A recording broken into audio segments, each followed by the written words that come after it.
اور جو تم میں سے اللہ اور اس کے رسول کی فرما بردار رہے گی اور عمل نیک کرے گی اس کو ہم دونا ثواب دیں گے، اور اس کے لیے ہم نے عزت کی روزی تیار کر رکھی ہے۔ اے پیغمبر کی بیویوں، تم عام عورتوں کی طرح نہیں ہو۔ اگر تم پرہیزگار رہنا چاہتی ہو تو کسی اجنبی شخص سے نرم لہجے میں بات نہ کرو، تاکہ وہ شخص جس کے دل میں کسی طرح کا روگ ہے کوئی امید نہ پیدا کر لے، اور دستور کے مطابق بات کیا کرو، اور اپنے گھروں میں ٹھہری رہو، اور جس طرح پہلے جاہلیت کے دنوں میں زیب و زینت کی نمائش کی جاتی تھی اس طرح اظہار زینت نہ کرو، اور نماز پڑھتی رہو اور زکوٰۃ دیتی رہو، اور اللہ اور اس کے رسول کی فرما برداری کرتی رہو۔ اے پیغمبر کی گھر والیوں، اللہ چاہتا ہے کہ تم سے ہر طرح کی ناپاکی دور کر دے اور تمہیں بالکل پاک صاف کر دے، اور تمہارے گھروں میں جو اللہ کی آیتیں پڑھی جاتی ہیں اور حکمت کی باتیں سنائی جاتی ہیں ان کو یاد رکھو، بے شک اللہ باریک بین ہے، باخبر ہے۔ جو لوگ اللہ کے آگے سر اطاعت خم کرنے والے ہیں، یعنی مسلمان مرد اور مسلمان عورتیں اور مومن مرد اور مومن عورتیں اور فرمانبردار مرد اور فرمانبردار عورتیں اور راست باز مرد اور راست باز عورتیں اور صبر کرنے والے مرد اور صبر کرنے والی عورتیں اور عاجزی کرنے والے مرد اور عاجزی کرنے والی عورتیں اور خیرات کرنے والے مرد اور خیرات کرنے والی عورتیں اور روزے رکھنے والے مرد اور روزے رکھنے والی عورتیں اور اپنی شرمگاہوں کی حفاظت کرنے والے مرد اور حفاظت کرنے والی عورتیں اور اللہ کو کثرت سے یاد کرنے والے مرد اور کثرت سے یاد کرنے والی عورتیں۔ کچھ شک نہیں کہ ان کے لیے اللہ نے بخشش اور اجر عظیم تیار کر رکھا ہے، اور کسی مومن مرد اور مومن عورت کو حق نہیں ہے کہ جب اللہ اور اس کا رسول کوئی بات طے کر دیں تو وہ اس کام میں اپنا بھی کچھ اختیار سمجھیں، اور جو کوئی اللہ اور اس کے رسول کی نافرمانی کرے وہ بالکل گمراہ ہو گیا۔ اور جب تم اس شخص سے جس پر اللہ نے احسان کیا تھا اور تم نے بھی احسان کیا تھا یہ کہتے تھے کہ اپنی بیوی کو اپنے پاس رہنے دے اور اللہ سے ڈر، اور تم اپنے دل میں وہ بات چھپا رہے تھے جس کو اللہ ظاہر کرنے والا تھا، اور تم لوگوں سے ڈرتے تھے، حالانکہ اللہ ہی اس کا زیادہ مستحق ہے کہ اس سے ڈرو۔ پھر جب زید نے اس سے تعلق ختم کر لیا، یعنی اس کو طلاق دے دی، تو ہم نے اسے تمہاری زوجیت میں دے دیا تاکہ مومنوں پر ان کے منہ بولے بیٹوں کی بیویوں کے ساتھ نکاح کرنے کے بارے میں جب وہ بیٹے ان سے اپنا تعلق ختم کر لیں یعنی طلاق دے دیں کچھ تنگی نہ رہے، اور اللہ کا حکم واقع ہو کر رہنے والا تھا۔ پیغمبر پر اس کام میں کچھ تنگی نہیں جو اللہ نے ان کے لیے مقرر کر دیا، اور جو لوگ پہلے گزر چکے ہیں ان میں بھی اللہ کا یہی دستور رہا ہے، اور اللہ کا حکم ٹھہر چکا تھا، یعنی ان پیغمبروں میں جو اللہ کے پیغام جوں کہ توں پہنچاتے اور اس سے ڈرتے اور اللہ کے سوا کسی سے نہیں ڈرتے تھے، اور اللہ ہی حساب کرنے کو کافی ہے۔ محمد صلی اللہ علیہ وآلہ وسلم تمہارے مردوں میں سے کسی کے والد نہیں ہیں، لیکن اللہ کے پیغمبر اور نبیوں کی مہر یعنی سلسلہ نبوت کو ختم کر دینے والے ہیں، اور اللہ ہر چیز سے واقف ہے۔ اے اہل ایمان، اللہ کا بہت بہت ذکر کیا کرو اور صبح و شام اس کی پاکی بیان کرتے رہو، وہی تو ہے جو تم پر رحمت بھیجتا ہے اور اس کے فرشتے بھی، تاکہ تم کو اندھیروں سے نکال کر روشنی کی طرف لے جائے، اور اللہ مومنوں پر مہربان ہے۔ جس روز وہ اس سے ملیں گے تو ان کا تحفہ اللہ کی طرف سے سلام ہوگا، اور اس نے ان کے لیے عمدہ ثواب تیار کر رکھا ہے۔ اے پیغمبر، ہم نے تم کو گواہی دینے والا اور خوشخبری سنانے والا اور خبردار کرنے والا بنا کر بھیجا ہے، اور اللہ کی طرف اسی کے حکم سے بلانے والا اور چراغ روشن، اور مومنوں کو خوشخبری سنا دو کہ ان کے لیے اللہ کی طرف سے بڑا فضل ہے، اور کافروں اور منافقوں کا کہا نہ ماننا اور نہ ان کے تکلیف دینے پر نظر کرنا، اور اللہ پر بھروسہ رکھنا، اور اللہ ہی کارساز کافی ہے۔ مومنوں، جب تم مومن عورتوں سے نکاح کر کے ان کو ہاتھ لگانے یعنی ان کے پاس جانے سے پہلے طلاق دے دو تو تم کو کچھ حق نہیں کہ ان سے عدت پوری کراؤ، بس ان کو کچھ فائدہ یعنی خرچ دے دو اور ان کو اچھی طرح سے رخصت کر دو۔ اے پیغمبر صلی اللہ علیہ وآلہ وسلم، ہم نے تمہارے لیے تمہاری بیویاں جن کو تم نے ان کے مہر دے دیے ہیں حلال کر دی ہیں، اور تمہاری باندیاں جو اللہ نے تم کو کفار سے بطور مال غنیمت دلوائی ہیں، اور تمہارے چچا کی بیٹیاں اور تمہاری پھوپھیوں کی بیٹیاں اور تمہارے ماموں کی بیٹیاں اور تمہاری خالاؤں کی بیٹیاں جو تمہارے ساتھ وطن چھوڑ کر آئی ہیں سب حلال ہیں۔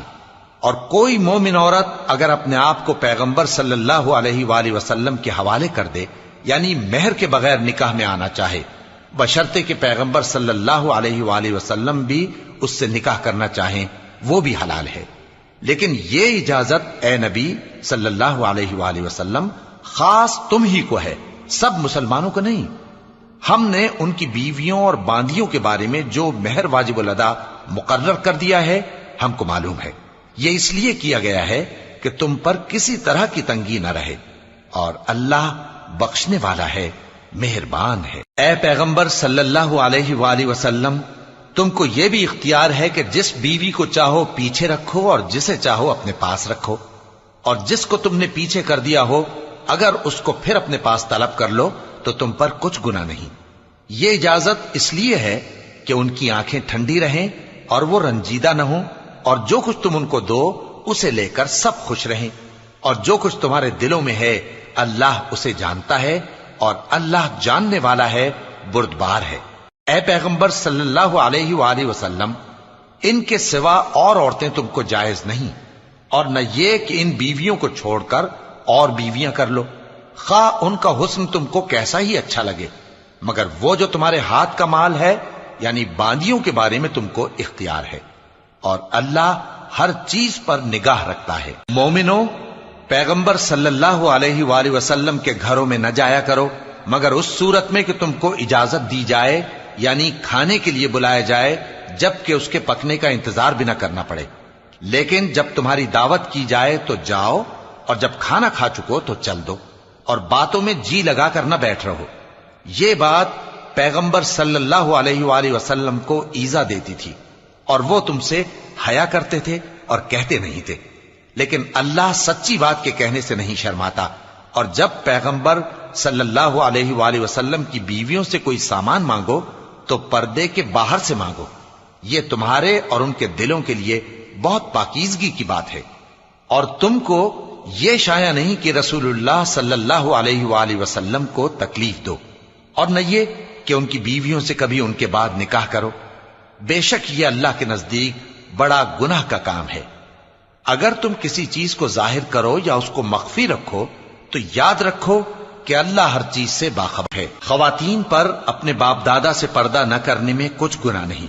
اور نہ اپنے بیٹوں سے اور نہ اپنے بھائیوں سے اور نہ اپنے بھتیجوں سے اور نہ اپنے بھانجوں سے، نہ اپنی سی خواتین سے اور نہ اپنے باندی غلاموں سے۔ اور اے خواتین، اللہ سے ڈرتی رہو، بے شک اللہ ہر چیز سے واقف ہے۔ اللہ اور اس کے فرشتے اس پیغمبر صلی اللہ علیہ وآلہ وسلم پر درود بھیجتے ہیں، مومنو تم بھی ان پر درود بھیجو اور خوب سلام بھیجا کرو۔ جو لوگ اللہ اور اس کے پیغمبر صلی اللہ علیہ وآلہ وسلم کو اذیت پہنچاتے ہیں ان پر اللہ دنیا اور آخرت میں لعنت کرتا ہے، اور ان کے لیے اس نے ذلیل کرنے والا عذاب تیار کر رکھا ہے۔ اور جو لوگ مومن مردوں اور مومن عورتوں کو ایسے کام کی تہمت سے جو انہوں نے نہ کیا ہو ایذا دیں تو انہوں نے بہتان کا اور کھلے گناہ کا بوجھ اپنے سر پر رکھا۔ اے پیغمبر صلی اللہ علیہ وآلہ وسلم، اپنی بیویوں اور بیٹیوں اور مسلمانوں کی عورتوں سے کہہ دو کہ باہر نکلا کریں تو اپنے چہروں پر چادر لٹکا کر گھونگھٹ نکال لیا کریں، یہ چیز ان کے لیے موجب شناخت و امتیاز ہوگی تو کوئی ان کو ایذا نہ دے گا، اور اللہ بخشنے والا ہے، مہربان ہے۔ اگر منافق اور وہ لوگ جن کے دلوں میں روگ ہے اور جو مدینے کے شہر میں بری بری خبریں اڑایا کرتے ہیں اپنی حرکتوں سے باز نہ آئیں گے تو ہم تم کو ان کے پیچھے لگا دیں گے، پھر وہ تمہارے پڑوس میں نہ رہ سکیں گے مگر تھوڑے دن، وہ بھی پھٹکارے ہوئے، جہاں پائے گئے پکڑے گئے اور جان سے مار ڈالے گئے۔ جو لوگ پہلے گزر چکے ہیں ان کے بارے میں بھی اللہ کی یہی عادت رہی ہے، اور تم اللہ کی عادت میں تغیر و تبدل نہ پاؤ گے۔ لوگ تم سے قیامت کی نسبت دریافت کرتے ہیں کہ کب آئے گی، کہہ دو کہ اس کا علم اللہ ہی کو ہے، اور تمہیں کیا پتا، ہو سکتا ہے قیامت قریب ہی آ گئی ہو۔ بے شک اللہ نے کافروں پر لعنت کی ہے اور ان کے لیے جہنم کی آگ تیار کر رکھی ہے، اس میں وہ ہمیشہ ہمیشہ رہیں گے، نہ کسی کو دوست پائیں گے اور نہ مددگار۔ جس دن ان کے چہرے آگ میں الٹ پلٹ کیے جائیں گے تو کہیں گے اے کاش ہم اللہ کی فرما برداری کرتے اور رسول صلی اللہ علیہ وآلہ وسلم کا حکم مانتے، اور کہیں گے کہ اے ہمارے پروردگار، ہم نے اپنے سرداروں اور بڑوں کا کہا مانا تو انہوں نے ہم کو رستے سے بھٹکا دیا۔ اے ہمارے پروردگار، ان کو دگنا عذاب دے اور ان پر بڑی لعنت کر۔ مومنو، تم ان لوگوں جیسے نہ ہونا جنہوں نے موسیٰ کو عیب لگا کر رنج پہنچایا تو اللہ نے ان کو بے عیب ثابت کر دیا اور وہ اللہ کے نزدیک آبرو والے تھے۔ مومنو، اللہ سے ڈرا کرو اور بات سیدھی کہا کرو، وہ تمہارے سب کام سنوار دے گا اور تمہارے گناہ بخش دے گا، اور جو شخص اللہ اور اس کے رسول صلی اللہ علیہ وآلہ وسلم کی فرمانبرداری کرے گا تو بے شک بڑی مراد پائے گا۔ ہم نے بار امانت کو آسمانوں اور زمین اور پہاڑوں پر پیش کیا تو انہوں نے اس کے اٹھانے سے انکار کیا اور اس سے ڈر گئے، اور انسان نے اس کو اٹھا لیا، بے شک وہ بڑا ظالم، بڑا جاہل ہے، تاکہ اللہ منافق مردوں اور منافق عورتوں اور مشرک مردوں اور مشرک عورتوں کو عذاب دے، اور اللہ مومن مردوں اور مومن عورتوں پر مہربانی کرے، اور اللہ تو بخشنے والا ہے، مہربان ہے۔ شروع اللہ کا نام لے کر جو بڑا مہربان نہایت رحم والا ہے۔ سب تعریف اللہ ہی کے لیے ہے جو سب چیزوں کا مالک ہے، یعنی وہ کہ جو کچھ آسمانوں میں ہے اور جو کچھ زمین میں ہے سب اسی کا ہے، اور آخرت میں بھی اسی کی تعریف ہے، اور وہ حکمت والا ہے، خبردار ہے۔ جو کچھ زمین میں داخل ہوتا ہے اور جو اس میں سے نکلتا ہے،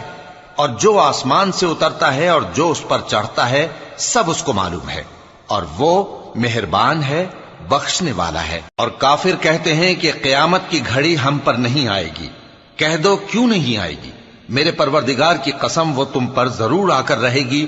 وہ پروردگار غیب کا جاننے والا ہے، ذرہ بھر چیز بھی اس سے پوشیدہ نہیں، نہ آسمانوں میں اور نہ زمین میں، اور کوئی چیز ذرے سے بھی چھوٹی یا بڑی نہیں مگر کتاب روشن میں لکھی ہوئی ہے، اس لیے کہ جو لوگ ایمان لائے اور عمل نیک کرتے رہے ان کو بدلہ دے۔ یہی ہیں جن کے لیے بخشش اور عزت کی روزی ہے، اور جنہوں نے ہماری آیتوں کے بارے میں ہمیں ہرانے کی کوشش کی ان کے لیے سخت درد دینے والے عذاب کی سزا ہے۔ اور جن لوگوں کو علم دیا گیا ہے وہ جانتے ہیں کہ جو قرآن تمہارے پروردگار کی طرف سے تم پر نازل ہوا ہے وہ یقیناً حق ہے،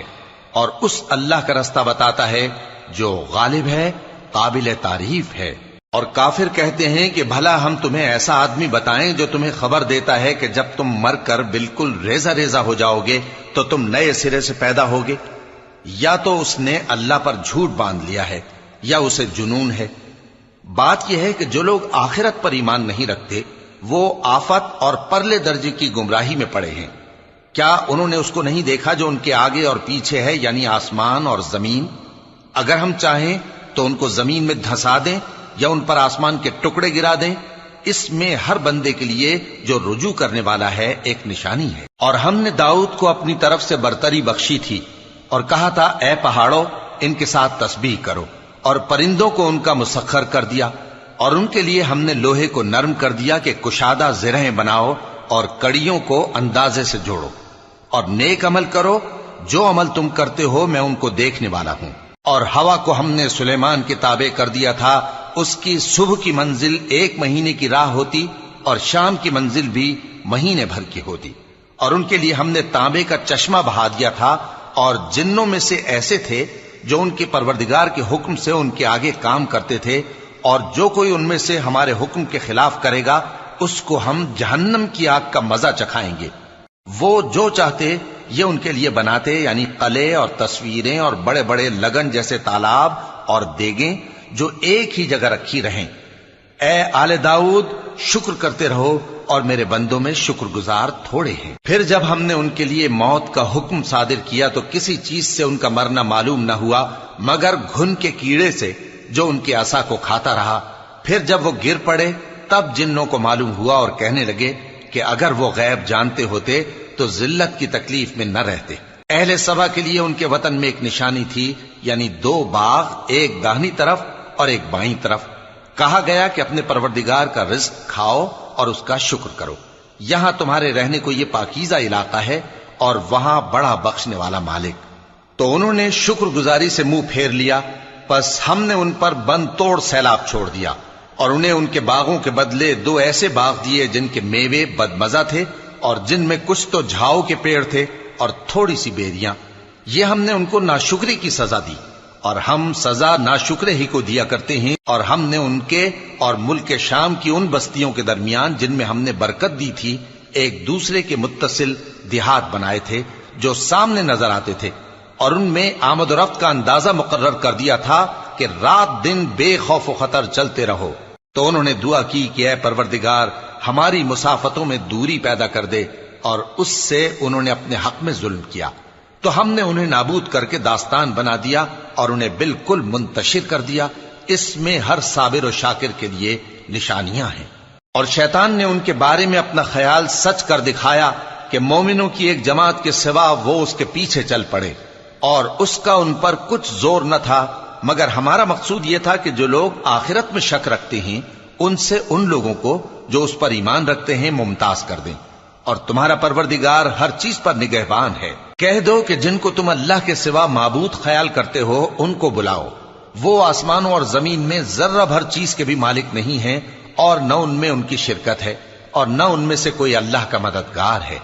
اور اللہ کے ہاں کسی کے لیے سفارش فائدہ نہ دے گی مگر اس کے لیے جس کے بارے میں وہ اجازت بخشے، یہاں تک کہ جب ان کے دلوں سے اضطراب دور کر دیا جائے گا تو کہیں گے کہ تمہارے پروردگار نے کیا فرمایا ہے؟ فرشتے کہیں گے کہ حق فرمایا ہے، اور وہ عالی رتبہ ہے، گرامی قدر ہے۔ پوچھو کہ تم کو آسمانوں اور زمین سے کون رزق دیتا ہے؟ کہو کہ اللہ، اور ہم یا تم یا تو سیدھے رستے پر ہیں یا کھلم کھلا گمراہی میں۔ کہہ دو کہ نہ ہمارے گناہوں کی تم سے پرسش ہوگی اور نہ تمہارے اعمال کی ہم سے پرسش ہوگی۔ کہہ دو کہ ہمارا پروردگار